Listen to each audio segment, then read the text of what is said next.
The story of Luke 16, 19 to 31, explains the reality of the afterlife in what is translated into Greek Hades, translating the Hebrew Sheol.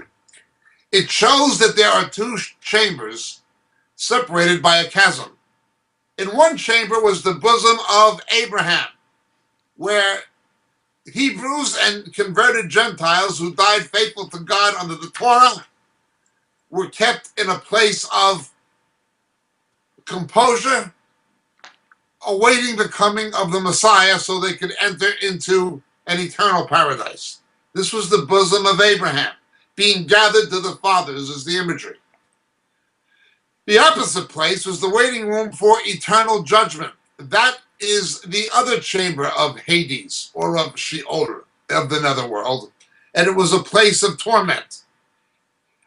Under the law, Jews could not enter into the divine presence fully in terms of paradise because the Messiah had not yet come and died for their sin.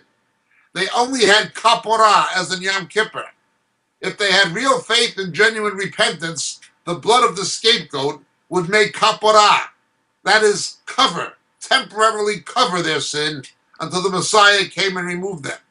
It was a holding pen, a place of blessing, a place of composure, a place of being with the fathers. It was a good place, but not as good as what was coming. It was a waiting room for greater blessing. That is where Lazarus was gathered. The other place was a place of torment, but that was simply a waiting room for eternal torment. When Jesus came, he descended into Hades. He revealed himself to the Old Testament saints who were awaiting for the coming of the Messiah. That's where he went.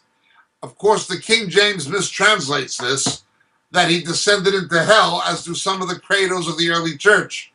And the Word Faith Money preachers corrupt this, following the teachings of Word Faith teachers who were influenced by E.W. Kenyon and others, who began to say that Jesus died spiritually and he went to hell and he was tormented in hell, and all of these heretically nonsensical teachings that deny he got the total victory on the cross when he said it was finished. Father, into your hands I commend my spirit. They say no, he had to go to hell and be tormented and be born again in hell. This is the basis of the theology of people like Joyce Meyer in the first edition of her first book, or of Kenneth Copeland, or of the late Kenneth Hagin.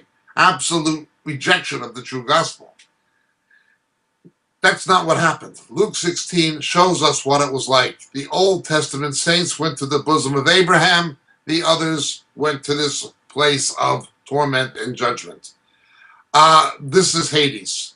This is the Greek translation of Sheol, the netherworld. My name is Jacob Prasch. Thank you so much for your question.